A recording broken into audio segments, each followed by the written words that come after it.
سلام، پریسا هستم. به یک ویدئوی دیگه با من خوش اومدید. توی این ویدئو در مورد گوگوش عزیز که آخرین اجراشون رو در تورنتو داشتن به اسم خدافزی از صحنه میخوام صحبت کنم.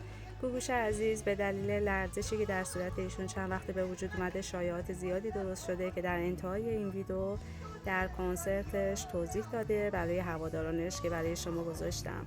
یه خاطری تعریف کردن گوگوش عزیز که واقعا بعد از این همه سال این خاطره هنوز توی شخصیت و صداشون به چشم میخوره و اون اینه که دوستی اوایل کارشون بهشون گفته بودن که باید طوری بخونی که اصطلاحاً مو به تن تماشاچی سیخ بشه، که بعد از این همه سال ایشون کنسرت‌های قوی و با صدای فوق‌العاده‌ای دارن که واقعا مو رو به تن آدم سیخ میکنه. این کنسرت به گفته خیلی‌ها با اختلاف خیلی زیادی بهترین کنسرت شناخته شده که گوگوش عزیز برای آخرین بار به عالی‌ترین شکل ممکن اجرا کردن. ایشون لباس‌های فوق‌العاده زیبایی داشتن در این کنسرت که اولین لباسشون از برند ظهیر مراد، طراح معروف لبنانی هست که معروف هستن به لباس‌های شب و اوت‌کوتورشون. لباس بعدی از برند جنی هست که فوق‌العاده رنگ زیبایی داره و یک شلوار با یک بامبر خیلی شیک و شاین داره و بسیار زیباست به نظر من. خب میرسیم به شایعاتی که در مورد گوگوش چند وقت حسابی درگیر کرده ذهن طرفدارانشون رو که خودشون در این ویدیو توضیح دادن. بشنویم.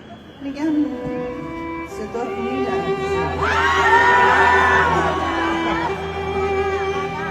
پارکینسون و اینا ندارم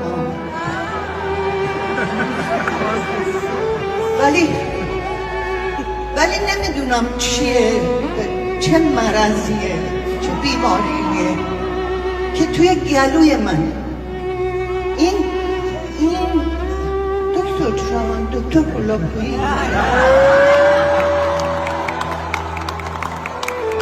شما نمیدونی این ماجراش چیه.